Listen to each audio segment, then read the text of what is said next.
In this brief tutorial, I want to highlight two reporting numbers that you get with your banner ad. These show up in your dashboard. So you want to make sure that you're logged into your account when you go to your dashboard.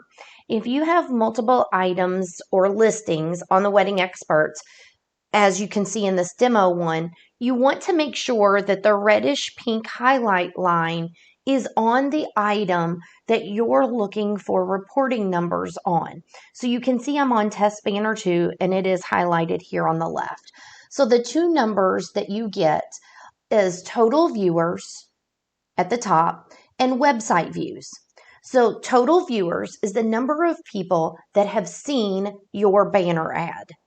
The bottom number, the website views, is the number of the people that have clicked on your banner ad and went to whatever you hyperlinked your banner to, your website, social media, whatever URL or website address that you put in when you set up your banner on the Wedding Experts.